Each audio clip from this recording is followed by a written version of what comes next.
3 months back, a customer pulled into my bay driving a 2001 Toyota Corolla. Faded hood, a chip in the front bumper, the kind of car that blends into any parking lot and disappears.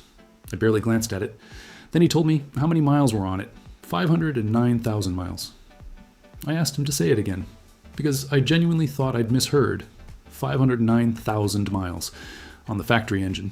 The original pistons, the original rings, the original valves, nothing cracked open. Nothing resealed. Nobody had ever been inside that motor. The block that left Japan in 2001 had never once been disturbed. I have been turning wrenches professionally for 21 years. I have seen engines at every stage of their lives. Fresh off the transporter, barely limping in on a flatbed, and everything in between. I know what 500,000 miles does to mechanical components. I know what sludge smells like when you crack a valve cover that hasn't been opened since the Bush administration. I know the hollow, rattling sound an engine makes when it's running on borrowed time. This Corolla had none of that. It idled like a machine that had just rolled off the assembly line floor. The valve train was silent. The bottom end had no knock, no rumble, no vibration. No blue haze from the exhaust pipe, no hint of burning oil in the air. I've heard engines with 50,000 miles on them that didn't run this cleanly. In a few minutes, I'm going to walk you through every single habit this owner used to keep that engine alive. The exact procedure, the reasoning behind each step, and what my own 4.5 months of controlled testing confirmed about the results. But before I do that, if you're new here, hit subscribe right now. On this channel, we don't recycle internet myths or give you generic advice that applies to nobody in particular. We break down what actually works based on real-world diagnostics, real shop data, and real results. If keeping your engine alive for a long, long time is something you care about, this is where you need to be. Now let's get into it. My first instinct, if I'm being straight with you, was fraud. Rolled back odometer. It happens. Not constantly, but it happens, and I've been burned by assumptions before. So I asked the owner, Raymond, whether he had service documentation. He didn't hand me a stack of receipts. He handed me a spiral-bound notebook. Every oil change, every service item, every repair, no matter how minor. Documented since he bought the car used in early 2004. The entries were precise, the intervals were consistent, and the ink, and this is the detail that convinced me more than anything, had aged differently depending on when each entry was written. Recent entries were crisp and dark. Entries from 2004 and 2005 had faded slightly the way ink does when it sits for 20 years. You can't fake that kind of aging. The math on the mileage checked out completely. This was legitimate. This was real. I asked Raymond if he'd be okay with me pulling the valve cover. He said he'd expected I would want to. He seemed almost pleased by it.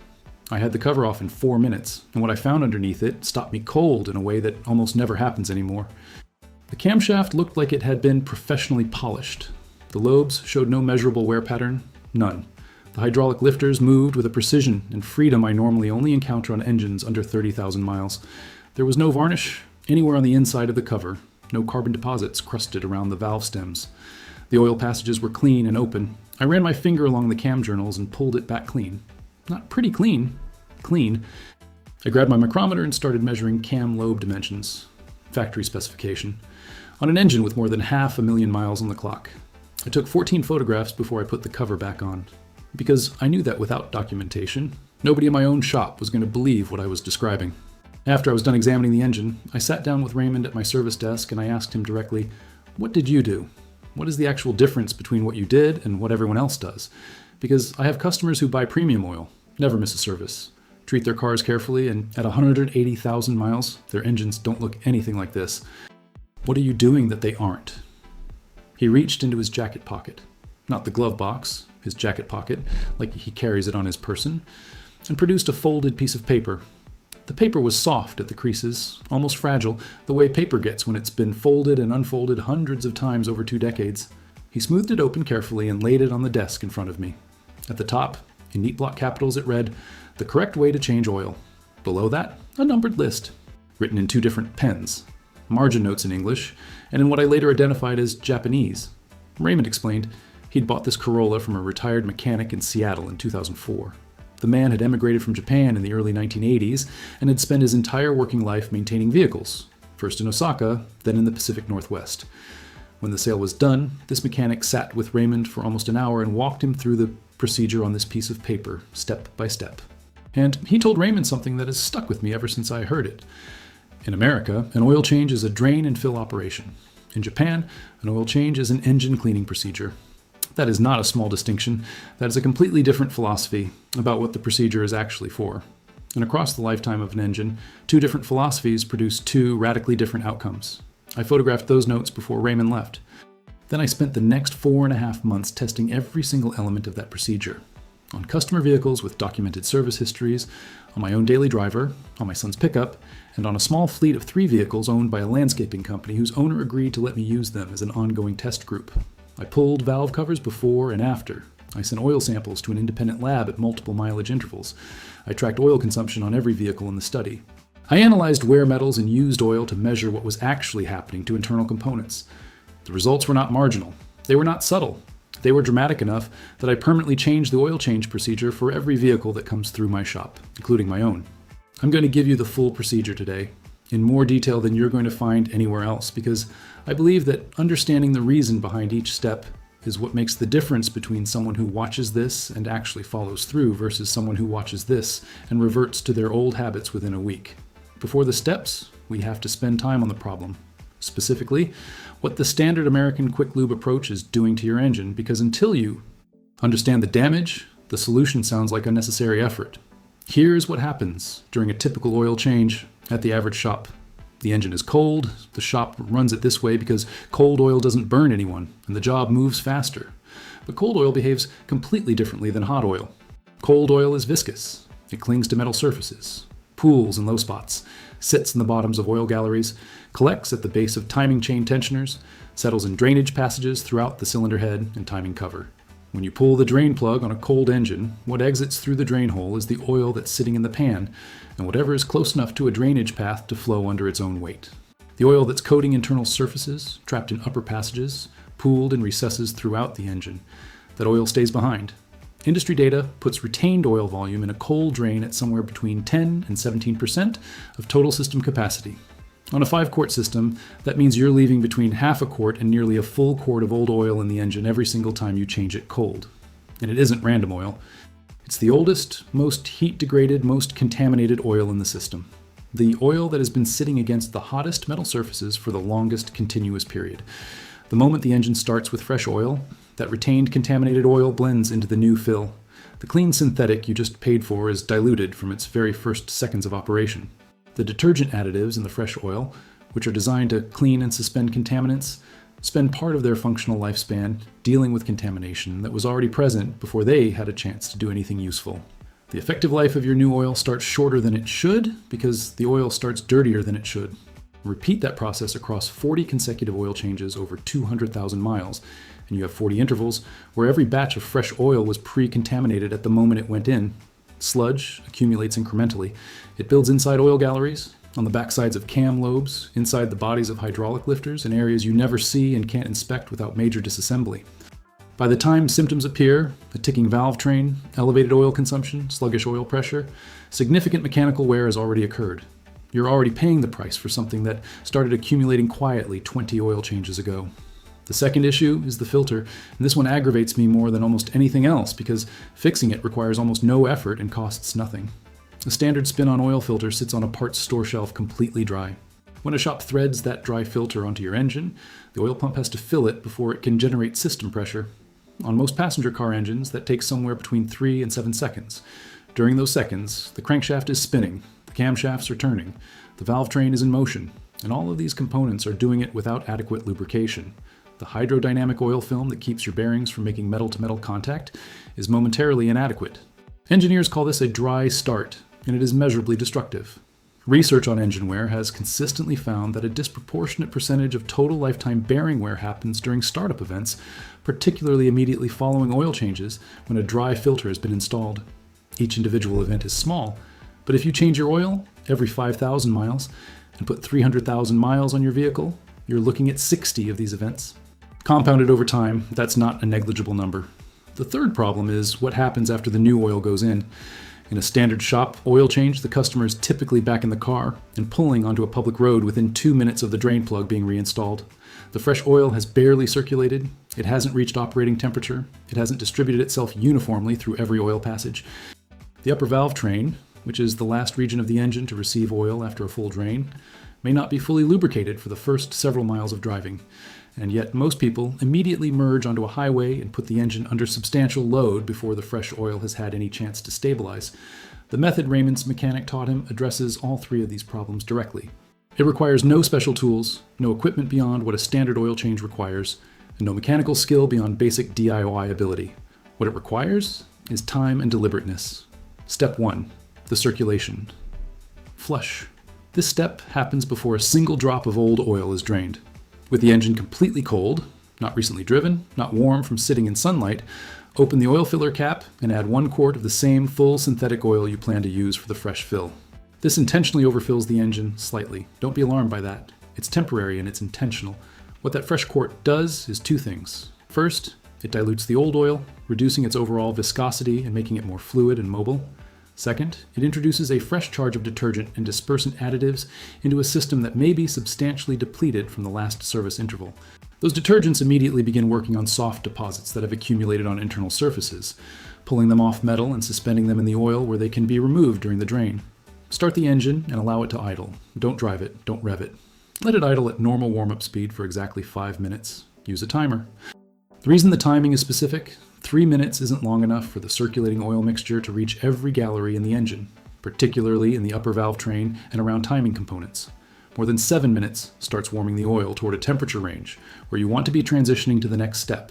5 minutes is the window where you achieve full circulation without losing the thermal control that makes the following step effective. After 5 minutes, shut the engine off. Now wait 10 minutes without restarting.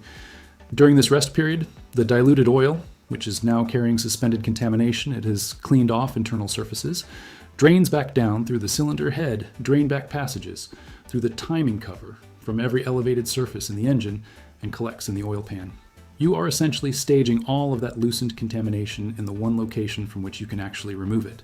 The first time I performed this step on a 2016 Camry with 148,000 miles on it, a car that had been regularly serviced at a chain quick lube shop every 8,000 to 10,000 miles, the oil from the conventional drain looked dark, but not unusual, normal for that mileage.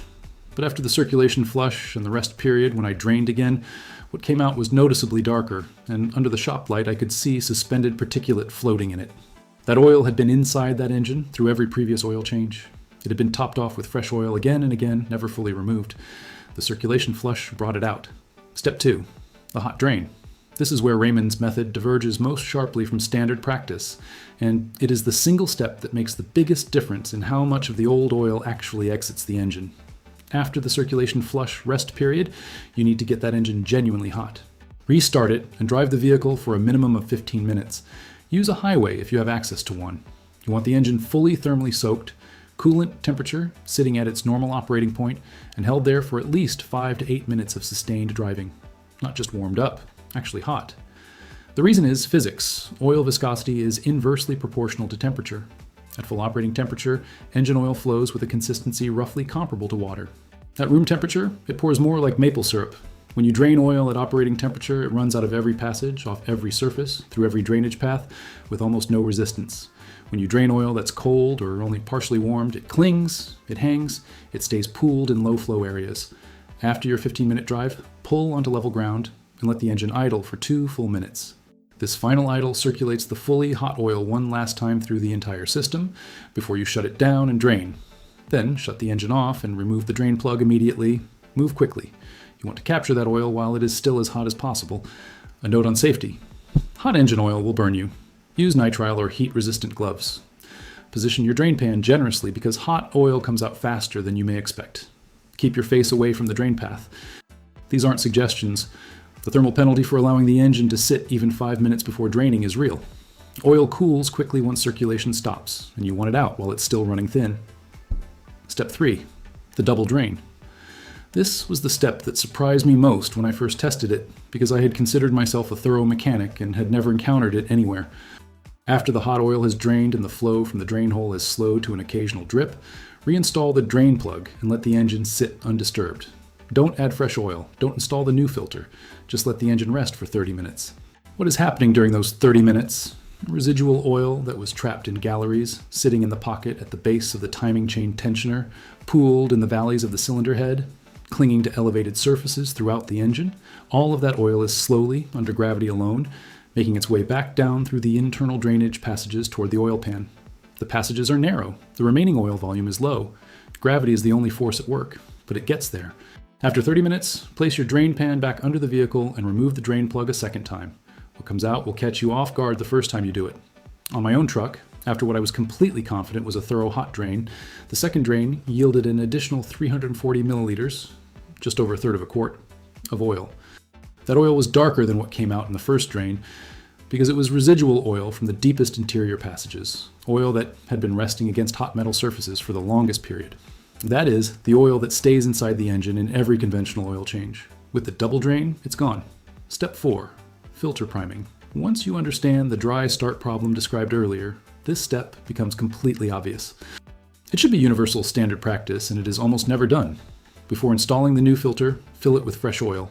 Hold it upright and pour oil into the center port, the large threaded opening at the base, until the filter is approximately 60 to 65% full. Don't overfill because oil will run down the outside when you thread it onto the engine block, which creates mess and causes confusion during your leak check afterward. Take a small amount of fresh oil on your fingertip and coat the rubber gasket on the base of the filter with a thin, even film. This serves two purposes. It ensures a proper hydraulic seal between the filter and the block, and it prevents the gasket from bonding to the seating surface after months of heat cycling, which makes the filter dramatically easier to remove at the next service. Thread the filter on by hand until the gasket contacts the block. Turn it an additional 3/4 rotation by hand. That is sufficient. The oil pressure generated during operation maintains the seal, not mechanical clamping force. Using a filter wrench to over-tighten is one of the most reliable ways to guarantee you'll need a filter wrench to remove it next time. Occasional gasket damage and subsequent oil leaks are also a consequence of over-tightening. With a pre-filled filter, oil pressure builds within the first 1 to 2 rotations of the crankshaft after startup. The bearings receive their oil film within the first second of operation. That is the difference between zero dry start wear and a small, real amount of dry start wear, multiplied by every oil change across the entire life of the vehicle. Step 5. The refill procedure. The precision of this step matters more than most people recognize, because overfilling an engine creates conditions that are often worse than slight underfilling. The instinct is to fill to the full mark. More oil means more protection. That instinct is wrong. Overfilling, even by half a quart, can bring the rotating assembly into contact with the oil surface during operation. The crankshaft counterweights and connecting rod journals spinning at engine speed will whip oil into foam if they make contact with it. Foamy, aerated oil cannot maintain a hydrodynamic film. It compresses under load instead of maintaining stable film thickness. Overfilling also increases crankcase pressure, forcing oil past seals and gaskets.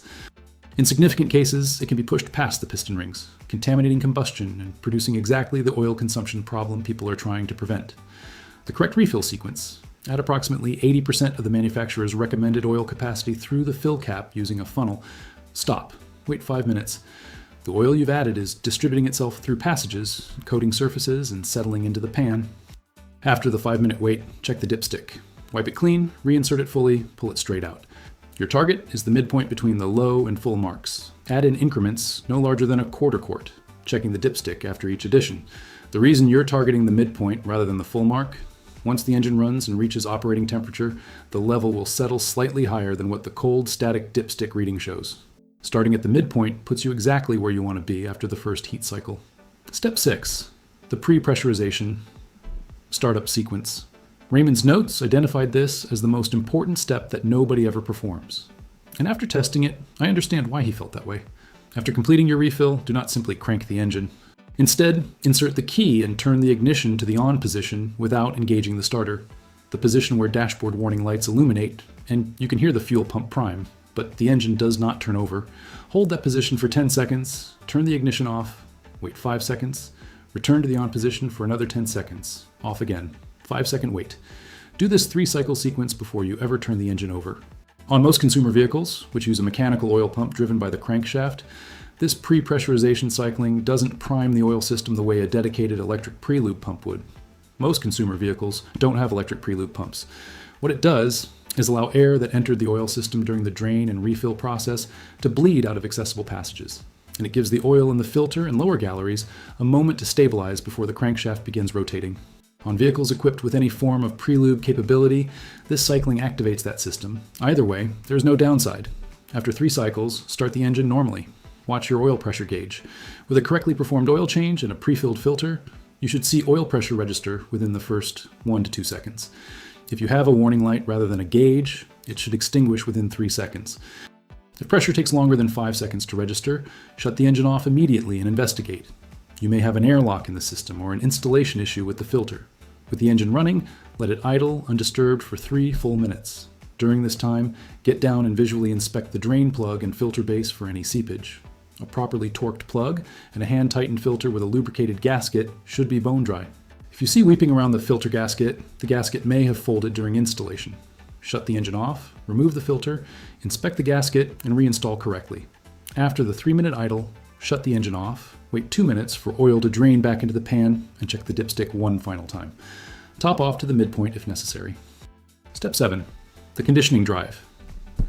Modern full synthetic engine oil is formulated with a sophisticated package of additives: friction modifiers, anti-wear compounds, detergents, dispersants, viscosity index improvers, and corrosion inhibitors. These additives don't function at their full designed capacity the moment they enter the engine. They need time and varied operating conditions to distribute evenly and begin performing as engineered across the entire system. When fresh oil first enters the engine, the additive concentration throughout the system is not uniform. The oil reaching the upper valve train is compositionally different from the oil sitting in the pan. Temperature gradients across the engine cause the oil to behave differently in different locations. Running the engine gently through a range of loads and temperatures for the first 20 to 30 miles allows everything to homogenize and stabilize properly. The specific conditioning drive guidelines: keep engine speed below 3,000 RPM for the entire duration. Avoid sustained highway speeds above 60 mph. Vary your throttle input. Accelerate gently, ease off, accelerate again. Don't engage cruise control and hold a steady load. Make at least 2 or 3 moderate stops where the engine idles for 30 seconds or more. The varied load and temperature exposure allows the friction modifiers to seat correctly against existing wear surfaces and enables the oil film to establish itself in a stable, consistent layer across all bearing surfaces. After the first 20 to 30 miles, resume completely normal driving with no restrictions. Now, the oil selection piece, because the technique is only as effective as the fluid you're running through it. Raymond's mechanic in Seattle was unambiguous about this. Full synthetic, every time, no exceptions. Not synthetic blend, not high mileage conventional, not premium conventional, full synthetic, meeting or exceeding the manufacturer's specification for that specific engine. Full synthetic base oils resist oxidation and thermal breakdown far more effectively than conventional mineral-based oils. They maintain their viscosity more consistently across temperature ranges, which means the oil film on your bearing surfaces stays closer to its designed specification across a wider range of operating conditions. Premium full synthetic formulations also carry more robust additive packages, meaning the protective and cleaning chemistry holds up longer through extended intervals. For most Japanese domestic market vehicles, Toyota, Honda, Mazda, Subaru, Nissan, the manufacturer specification will be 0W20 or 5W30, depending on the model year and engine family. Use exactly what the manufacturer specifies. The viscosity designation is not a suggestion. Modern engines are built with bearing clearances and oil pump sizing calibrated to function correctly with a specific viscosity range at operating temperature. Running a heavier oil because you believe thicker means more protection is one of the most common and most damaging oil selection mistakes owners make. A 10W40 in an engine designed for 0W20 will not flow through oil galleries as quickly on a cold start, will not reach the upper valve train as fast, and will not cool pistons as efficiently. The bearing clearances that were engineered to work with a specific film thickness will now be operating with an oil that's too viscous to fill them correctly at temperature. Thicker is not better. Correct is better. Buy from established retailers. The issue of counterfeit motor oil is more serious than most consumers appreciate. Independent testing has identified counterfeit full synthetic products at discount stores, certain online marketplaces, and even some discount auto parts chains. The packaging is often visually indistinguishable from the genuine product. The oil inside may be cheap, conventional, or low-grade blend. If you're going through this entire protocol to protect your engine, don't undermine it at the last step. Buy from established auto parts retailers, warehouse clubs, or manufacturer-authorized channels. Brands with consistent quality control documentation, Mobil 1, Castrol Edge, Pennzoil Platinum, Valvoline Advanced Full Synthetic, are reliably what they claim to be when purchased from reputable sources. One specific warning about high-mileage oil formulations: these products are aggressively marketed to owners of older, higher odometer vehicles, and the marketing is effective. They contain seal swell additives designed to expand aging rubber seals and reduce leaks. The problem? If your seals are in good condition, which they will be if you've been following this protocol, those same additives will overexpand healthy seals, causing them to become brittle and potentially fail ahead of their normal service life. Don't use high mileage oil unless you have a confirmed active leak from a specific seal and have verified that a seal conditioner is the appropriate remedy. In a well-maintained engine, high mileage oil is a solution to a problem that doesn't exist, and it introduces a new one on change intervals. I expect pushback here because what I'm going to recommend conflicts with what most owners' manuals specify and what manufacturer marketing promotes. Modern full synthetic oil recommendations frequently extend to 7,500 or 10,000 miles between changes. Some European manufacturers have pushed intervals as far as 15,000 miles. These intervals are calculated to minimize visible ownership costs during the warranty period and are based on oil analysis data showing that the oil meets minimum performance specifications through those intervals under controlled test conditions. Meeting minimum performance specifications is not the same as providing optimal protection.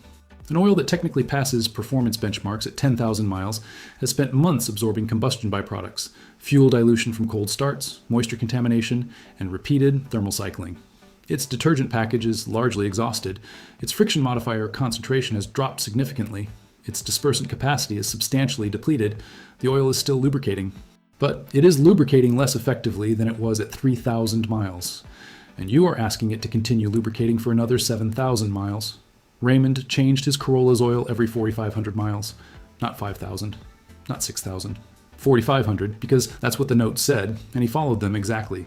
For most drivers using full synthetic under normal operating conditions, I recommend a 5,000 mile or 6-month interval, whichever arrives first. For drivers doing a large proportion of short trips under 5 miles, heavy stop-and-go, city driving, or operating in temperature extremes, I recommend 4,000 miles or 4 months. For turbocharged engines, which run significantly elevated oil temperatures and expose the oil to dramatically higher thermal stress, 3,500 to 4,000 miles or 4 months. Yes, this is more frequent than your manual recommends. No, I don't think the manual is wrong for the average driver who plans to trade their vehicle at 100,000 miles. But if your goal is the engine longevity Raymond achieved, conservative intervals combined with this protocol is how you get there. The cost question? I know it's the first objection when someone hears, change your oil more often. If you're performing this procedure yourself, and it absolutely lends itself to DIY, each service costs somewhere between $45 and $65, depending on your vehicle's oil capacity, the brand you choose, and the filter. 5 quarts of quality full synthetic typically runs $20 to $38. A quality filter from a reputable brand runs $10 to $15. The extra quart for the circulation flush adds another $7 to $10. At a 5,000 mile interval, you're performing roughly 10 oil changes per 50,000 miles. Total cost, $450 to $650. Compare that to 5 oil changes at a shop on 10,000 mile intervals. At current shop rates for a full synthetic oil change, you're looking at $75 to $95 per visit. 5 visits? $375 to $475. The more frequent DIY protocol costs you approximately $150 to $200 more per 50,000 miles than paying a shop for extended interval changes. Here is the comparison that actually matters. A single timing chain replacement on a sludge-damaged engine runs $800 to $2,800. A piston ring job for oil consumption runs $2,500 to $4,000. A complete short block replacement, including labor, runs $4,500 to $7,000. A vehicle purchased to replace an engine that gave up at 160,000 miles costs considerably more than any of those. The roughly $175 of additional annual maintenance expense from doing this correctly isn't a cost. It's insurance against catastrophic failure, and it is the highest return investment you can make in the long-term reliability of your vehicle. Here's what I documented consistently across my 4.5-month test group. Valve train noise. The intermittent ticking and clattering most owners accept as normal in higher mileage engines decreased measurably within 2 oil changes using this protocol.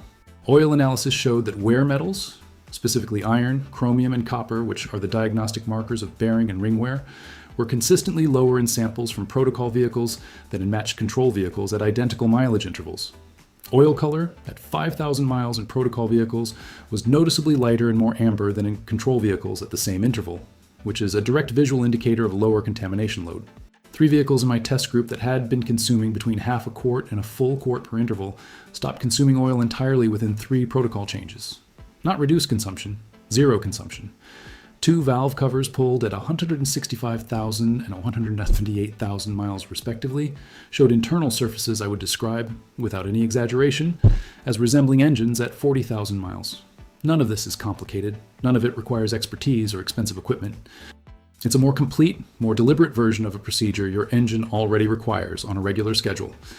Raymond's engine at 509,000 miles isn't an anomaly. It isn't luck. It isn't the result of some rare engineering miracle hidden inside a base model Toyota Corolla. It is the documented outcome of performing the same maintenance task that every car owner performs, but performing it correctly, performing it completely, and performing it consistently from the beginning. The oil change you do this weekend will either marginally damage your engine or marginally protect it. There is no neutral outcome. Across 300,000 miles, the cumulative effect of that choice is the difference between an engine that runs reliably well into its second half million miles and one that's burning oil and rattling at 180,000. That's the only decision that actually matters. If this gave you something practical you can use, make sure you're subscribed before you leave. The next video covers coolant system maintenance, one of the most fundamentally misunderstood systems in modern engines, and specifically how silent coolant degradation is destroying motors while most mechanics are still chasing symptoms instead of the root cause. That one could genuinely save your engine. Don't miss it.